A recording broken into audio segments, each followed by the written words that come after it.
Hello and अस्सलाम वालेकुम। Gujranwala infotainment media से मैं आपका होस्ट फ़हीमुल हसन आपकी खिदमत में हाज़िर हूँ। हमारे आज के मुनफरिद मेहमान मियाँ फजलुर रहमान साहब, जिनसे आपका गायबाना तारुफ़ ऐसे भी होगा कि आप गुजरांवाला के किसी चौक या बाज़ार में चले जाएँ, किसी गोदाम के बाहर चले जाएँ या कहीं भी चले जाएँ, आपको इनका नाम प्राइस लिस्ट के ज़ेल में मिल जाएगा। इसके अलावा मुख्तलिफ़ बैनर्स और जो फ्लैक्सेस लगे होते हैं उसकी सूरत में मिल जाएगा। आपका ताल्लुक़ गुजरांवाला के एक मरूफ कारोबारी और तिजारती ख़ानदान से है और गुज़िश्ता कई दहाइयों से सोशल सर्विस समाजी कारकुन के तौर पर भी अपने फ़राइज़ सर अंजाम दे रहे हैं। आपका मज़ीद तारुफ़ आप ही की ज़ुबानी में जानेंगे, लेकिन उससे पहले मैं आपको अपने शो का एक ब्रीफ सा इंट्रोडक्शन दे दूँ। आज हम इनसे मुख्तसर से वक्त में जानने की कोशिश करेंगे कि ये जो मौजूदा महंगाई की एक लहर है, इसको कैसे कंट्रोल किया जा सकता है। इसके अलावा जो गुजरांवाला में ट्रेड पॉलिटिक्स हैं, इसके हवाले से गुफ्तगू होगी। और मज़ीद मैं आपको बताता चलूँ कि जो गुजरांवाला जैसा शहर, जो कि पाकिस्तान का 5वां बड़ा शहर शुमार होता है, इसके पोटेंशियल के हिसाब से इसको रिकग्निशन नहीं मिल पाई। इसमें किस हद तक हमारी आवाम का या हमारी ताजर बिरादरी का और सियासतदानों का ताल्लुक़ है। तो sir, thank you so much, आपने अपनी मसरूफियत में से हमारे लिए वक्त निकाला। सवालात का आगाज़ करते हैं। सबसे पहले हमारे नाजरीन को बताइए अपनी ज़ाती ज़िंदगी के बारे में, कहाँ रहे, गुजरांवाला से ताल्लुक़ और ये वाबस्तगी, इसकी थोड़ी सी बुनियाद हमें बता दें। बिस्मिल्लाहिर्रहमानिर्रहीम। हमारी जो शॉप है खंड बाज़ार में, वो 1871 की बनी, अब अंग्रेज़ों के दौर की है। अच्छा। हम 5-6-7वीं नस्ल से केमिकल और डाइज के काम कर रहे हैं। अच्छा। और कोई काम नहीं किया। मेरे दादा मरहूम मौलाना इस्माइल साहब अहले हदीस जो है, जितनी अहले हदीसों की मस्जिद आती हैं, उनके अहले हदीस के बानी रुकन है। और हर मस्जिद में कहीं ना कहीं मेरे दादा का जो है ना वहाँ खिदमत हैं। वो आज भी साथ जानते हैं। और अल्हम्दुलिल्लाह चचा मेरे तबलीगी जमात में चले गए, वो गुजरांवाला डिवीज़न के अमीर हैं तबलीगी जमात के। अच्छा, माशाल्लाह। तो इसलिए वो दीनी घर थे, माहौल था उस वही। और अल्हम्दुलिल्लाह बुज़ुर्गों की मेहर अपना मोहब्बत शफ़क़त तरबियत से हर जगह जहाँ भी मौका मिला नेकी फैलाने का मिला। कॉलेज में थे, स्कूल में थे। कॉलेज के दौर का वाक़या बताता हूँ। सिगरेट वगैरह लोग पीते थे लड़के ग्राउंडों में। आफत अरशद साहब के मिलकर प्रोग्राम बनाया। अल्हम्दुलिल्लाह वहाँ हमने सिगरेट नोशी कॉलेज के अंदर, चारद्वारी के अंदर, गवर्नमेंट कॉलेज में नहीं होने दी। अच्छा। और जब तबलीगी जमा होता था या ऐसे कोई इवेंट होता था, बसें भर के मैं लेके जाता था राइवेंट वगैरह। अच्छा। तो उस लड़कों की सैर भी हो जाती थी, साथ वो राइवेंट का इज्तिमा भी हो जाता था। इस्लामी जो खिदमत हो सकी वही की है। ये ट्रेड पॉलिटिक्स में आपका आना, इसके अलावा जो समाजी कारकुन के तौर पर आपकी पहचान है, उसके पीछे क्या मुहर्रक है, इस सफ़र का पता है? वो ऐसे है कि ये कहते हैं ना, कॉलेज के दौर में जो चस लगती है वो सारी उम्र कब्र की दीवारों तक जाती है। कॉलेज यूनियन में मैं आ गया था।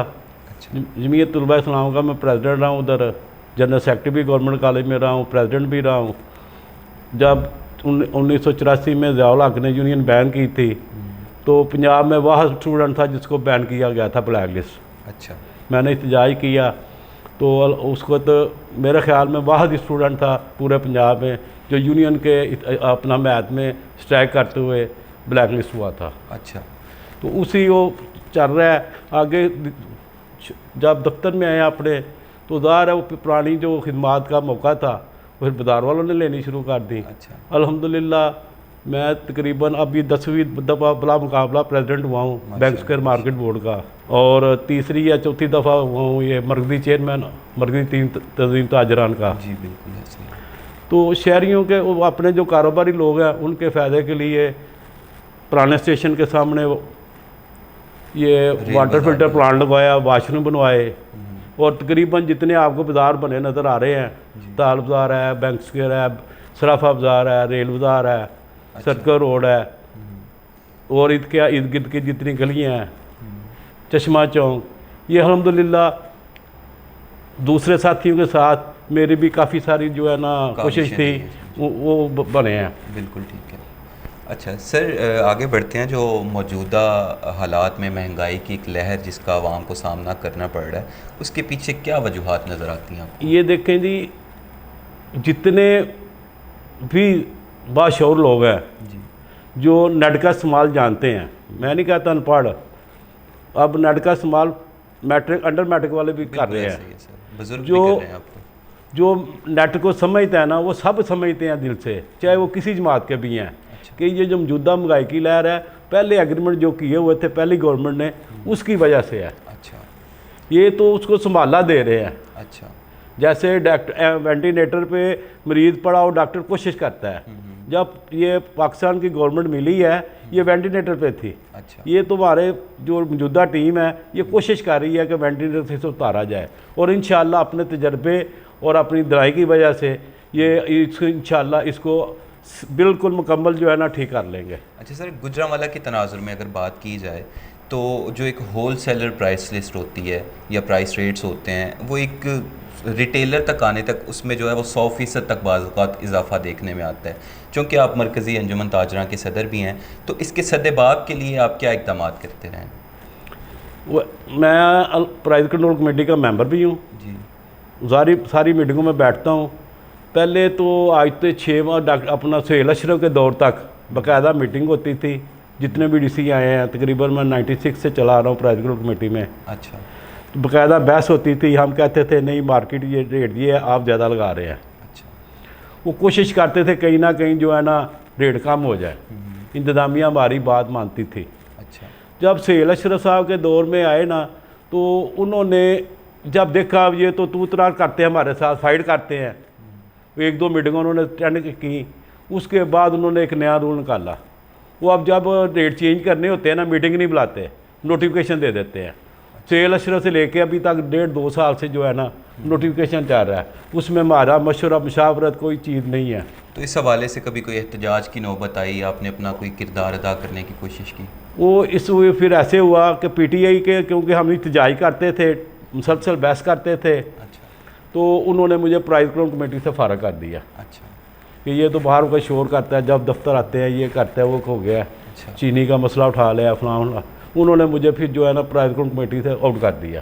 ठीक है। तो अब मैं दोबारा प्राइस कंट्रोल कमेटी में नोटिफिकेशन मिल गया।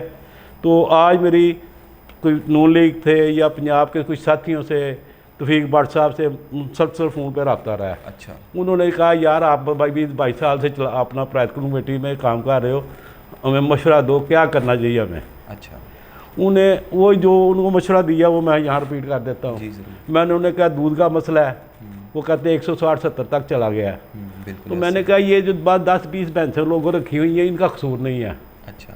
ये अपना दूध के रेट निकलते हैं, मल्टीनेशनल कंपनियां निकालती हैं जो बड़े फार्म हाउसों से लेते हैं। मल्टीनेशनल कंपनियां जो है दूध पैकिंग करती हैं, वो ज़्यादा से ज़्यादा रेट पे ना अपने फार्म से उठा लेती हैं, डेयरी फार्म से। ठीक है। जब वो रेट निकलता है ना, फिर छोटी 10-8-10 भैंसों वाले जो है ना, 20 भैंसों वाले, उनके मुताबिक अपना रेट कर लेते हैं। अच्छा। तो उनको कंट्रोल करना चाहिए कि ये फार्म से आप हमारे शहर में इतनी खपत है दूध की, अच्छा। ठीक। हम उनको बेचने नहीं देंगे। आखिरी सवाल है आपसे, जो गुजरांवाला की ताजर बरादरी है उसके लिए, उसकी फलाह बहबूद के लिए या गुजरांवाला की बेहतरी के लिए क्या इक़दाम तजवीज़ करेंगे आप? उसके लिए पहले देखो जी, जब पॉलिसी थी ना, वो जितनी निज़ामी होती थी ये 3.5 साल से पहले, वो हर मामले में, अमन के मामले में, किसी मामले में वो हमसे मुशावरत करते थे। अच्छा। ताजर लीडरों से, हत्ता कि जब कोई ईसाइयों के साथ मसला हो गया, FC या अपना अहले हदीस बरेलवी की लड़ाई हो गई है और ऐसे कोई मसले मसाइल हो जाते हैं, वो CPO DCO जो है ना अपने से उठा के ना हमें कहते थे यार ये सुलह कराओ। चले, बहुत शुक्रिया सर, बड़ी खूबसूरत गुफ्तगू की आपने और बहुत से हक़ाइक़ से पर्दा भी उठाया। आपको दोबारा ज़हमत देते रहेंगे। फ़िलहाल के लिए हमें इजाज़त दीजिए। हमारे चैनल गुजरांवाला इंफोटेनमेंट मीडिया को लाइक सब्सक्राइब करना ना भूलिएगा। Thank you so much. अल्लाह हाफ़िज़।